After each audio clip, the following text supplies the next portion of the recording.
co bylo jako vlastně poslední, co jsem fotil, a potom vlastně nějaký starší.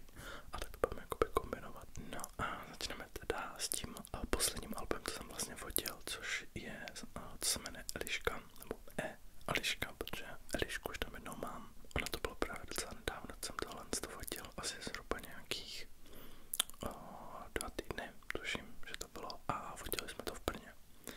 A teď se to rovnou pustíme. Ale jako první bych vybral asi tady tuhle u schodů. Ono se jedná o schody, které jsou na Vídeňském a oni vypadají také jako lehce brutalistické, proto jsem se je vlastně vybral. No a já jsem právě hodně využíval toho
vlastně tu pozici, kterou před ním dělají.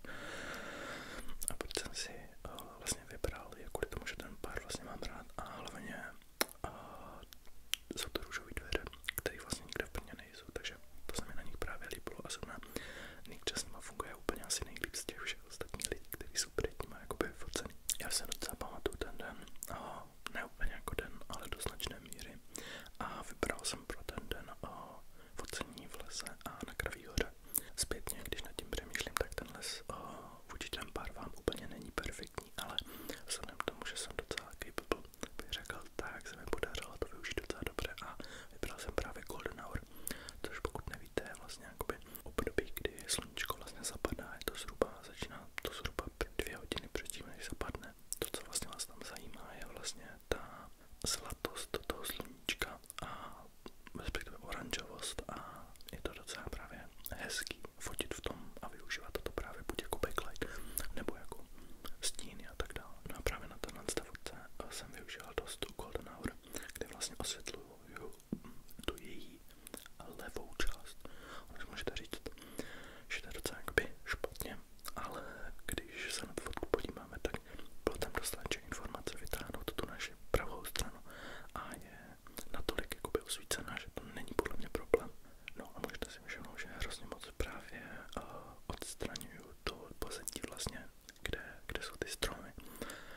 Tím, že vlastně to fotím takovým nižším aperturem. Já jsem tady chtěl zase právě fotit jakoby bokeh a což se mi povedlo, v levé části vidíme, že ho je docela dost, v té právě už tolik ne, ale docela hezky tam právě vychází ty větve těch stromů.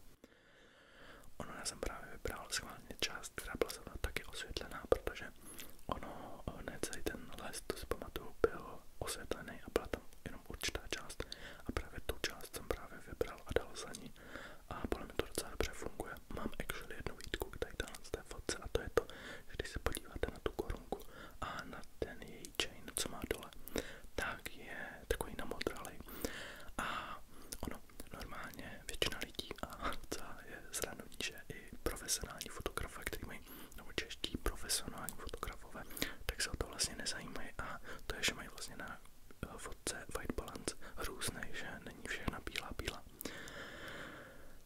A některý lidi to nezajímají, podle mě je to asi jako nejhorší věc, co můžete udělat.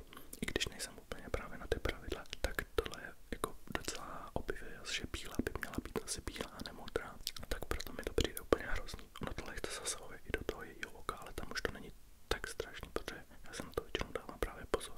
Tady máme, myslím, jedinou černobílou v tady tomhle albu a já jsem si právě hodně zaměřil na ten kontrast mezi tím jejím make-upem a celým tím zbytkem vlastně. Ono si můžete všimnout, že vlastně to pozadí není skoro vůbec černý právě, protože se soustředím na to, aby vlastně kolem těch očí, na tom nose a i to oblečení bylo hodně právě černý, aby to vyniklo. Když jste pravděpodobně viděli tu fotku poprvé, tak vás to hnedka hitlo. Podle mě nejvíc zřetelný je právě to kolem toho nosu, protože když se na to podíváme takhle černobíle, tak je to fakt agresivní, bych řekl.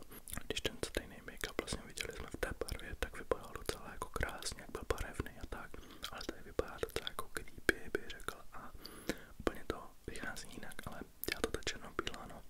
A o to jsem se vlastně jakoby snažil, no, takže to plný účel hodně funguje, bych řekl. No, když máte za sebou pár focení, tak berete každou linii, kterou můžete, no, já jsem nebyl výjimkou, takže jsem vzal tady tu fotku s čárou modrou. Já si pamatuju, že jsem se ní vůbec nebyl nadšenej, upřímně, ale když se na ní teďka dívám zpětně, tak jsem s ní docela dost nadšenej, protože jak vidíte tu čáru, tak to je fakt pěkně modrá, krásně vede jakoby skrz ní. Druhá věc je to, že se nám podařilo i tam dostat tu Golden Hour, že vzadu vlastně na těch stromech vidíte, jak je tam ta oranžová docela dost a přestože už jako unikalo docela světlo, nepamatuju si, jaká byla expozice, ale bylo docela fakt jako blbý, tak je hodně jakoby nasvícená, když máme to světlo hodně daleko, takže bych řekl, že je docela fajn.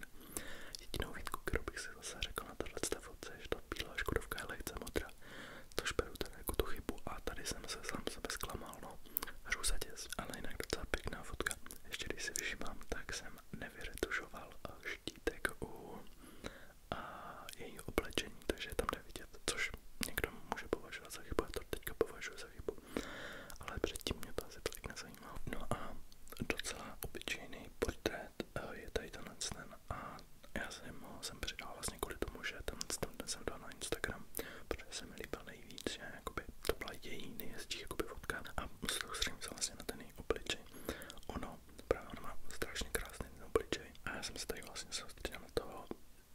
sebral vlastně z té